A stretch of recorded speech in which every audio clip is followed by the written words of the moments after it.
করতে আমি দেখলাম যে মুখ দিয়ে মানে মুখে ব্রাশ নিয়ে সে অটোমেটিক ছবি আঁকে করতেছে। এটা আমি জীবনে কখনো দেখিনি। এবং সে বাংলাদেশের একজন শিল্পী, সে খুলনার একজন শিল্পী, এবং সে আমার পাশে দাঁড়ানো। তাকে দেখার মতো অনেক কিছু আছে, এবং এই জন্যই আমি এই কৌতূহল মানে সামলাতে পারিনি, আমি চলে আসি। এই যে আপনার এই 9 তারিখে রেজাল্ট দিল ঢাকা বিশ্ববিদ্যালয়ের, আমাদের প্রায় 10-15,000 পরীক্ষা দেয় 130টা সিটের জন্য।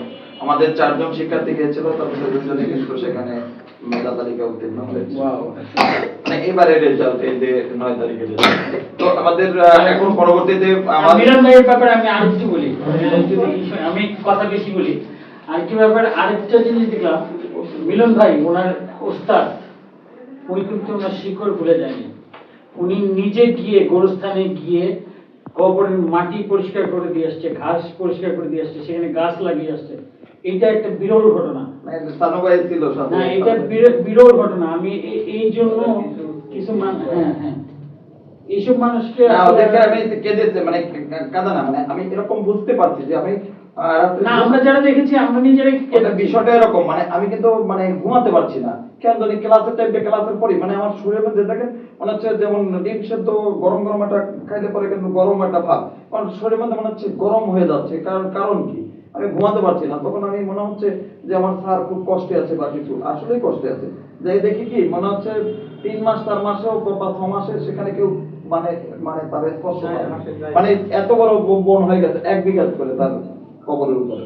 তারপরে বোন গুলো পাতা টাতা দিয়ে সব সুন্দর করে হাত দিয়ে সরাইয়া তারপর মাটি মাটি এরপর যে কবরের ভিতর নিয়ন্ত্রণ করে, যে দেখে মানে ওই কবরের ভিতর যারা এই চাকরি করে তারা এই বলো কি আপনার কবর কিন্তু ডেবে যাবে, বৃষ্টি হলেই ডেবে যাবে, আপনি এর জন্য তো পলিথিন দিয়ে দিয়ে তারপর আবার পলিথিন দিয়ে আসতে দিচ্ছেন। এরকম দাদার অসংখ্য মানে গুণ আছে যেগুলো অল্প সময়ে বলে শেষ করা যাবে না।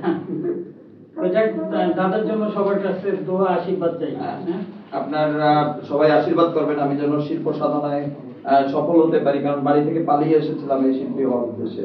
আর বাবাকে বলেছিলাম বাবা আমি কিছু করব, মানে বাবা যখন মৃত্যুর আগে ক্যান্সার হওয়ার পরে আমাকে পা ধরতো, মানে বাড়ি চলো তোমার আর খুলনায় থাকতে হবে না, মানে আমার ওয়াইফকে পা ধরতো তোমরা চলো আমি তোমাদের জন্য কিছুটা করে দিয়ে যাই। তো এই কথা বলার পরে আমি বাবার বললাম বাবা কিছুটা করার জন্য খুলনায় এসেছিলাম, এখন যদি আমি চলে যাই তাহলে তো বাবা আমি হেরে গেলাম। তখন বাবা কিন্তু আবার বুঝতে পারছে। আমি বাবার বলছি তুমি খুলনায় এসে কি দেখেছো? দেখেছি বড় বড় ব্যক্তিরা তোমাকে স্যার বলে, বড় বড় ব্যক্তিরা তোমরা আপনি বলে, যারা আসলে আমার বাপের চেয়েও বয়স বেশি, তারা যেমন বাবু ভাই আমার বন্ধু বান্ধব কিন্তু এই লেভেলে।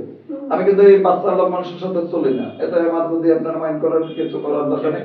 আমি যদি মনে করি যে এই লোকের সাথে আমার 1 ঘন্টা মিশলে আমি কিছু শিক্ষা অর্জন করতে পারবো, তার সাথে আমি মিশি, তা নাহলে আমি তার সাথে মিশি না। এদের যদি আমাকে সেলফিশ বলেন তাহলে আমার সেখানে আমি কিছুই করার নেই। আমি মনে করি যে এই লোকের কাছ থেকে ভালো কিছু আমি পাবো, তাহলে কেন মিশবো না, মানে এই জন্য কিন্তু মিশি, বুঝছেন?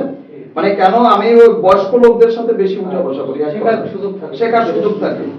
বই পড়ে গ্রহণ করলে পরে তো বইতে আপনি আমি যেটা বুঝছি সেখানে লিখছি।